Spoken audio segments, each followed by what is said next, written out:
राति 2टा बेले मु कौन एमती भूत भाया बुलूची आसतु जाना। तो फास्ट तो मुझे समस्त को सॉरी कहीदे कारण समस्त जानी मो पीसी मैरेज हबार था। मैरेज पर मुझे बिजी रहीगली तो वीडियो आनी पारे। तो आज तर मेहंदी थी माने मेहंदी डे दिन वीडियोटा शूट करी।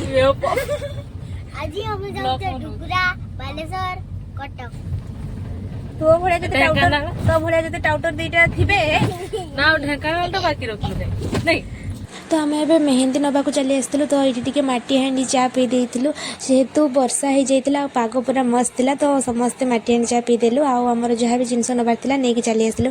आ देखु ये हूँ एमती किसी डेकोरेशन होता मैरेज पाई। तो तापर आसिक आम लगी पड़िलु मेहंदी कम। फास्ट तो मत एत भल मेहंदी आसेनी तो मत जमती आसे मुझे करदे एका भी कर मत समस्ते टिके हेल्प करते कारण बहुत लेट्रे आम मेहंदी करवा स्टार्ट करते। तो सारे बोधे आमर हो जाता 12टा पाखापाखि। तो केमती लगुच मेहंदीटा मत निहाती जनइबे। आठ देखो समस्ते मत हेल्प कर पीसी तो बसी बसी अंटा मुंड सब बता जाता।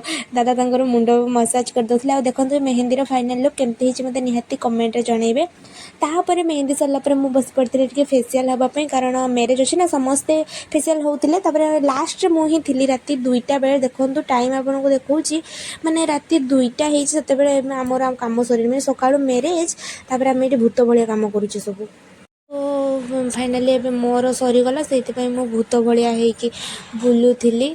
तो मु तो शुई नी सुन क्या शुवाई दे नी। आउ देखो राति 2टा बेले माने समस्त अवस्था किए कौन के मोर अवस्था। तो वीडियो केमती लगे निहाती मत कमेंट जनइबे। रही टाटा।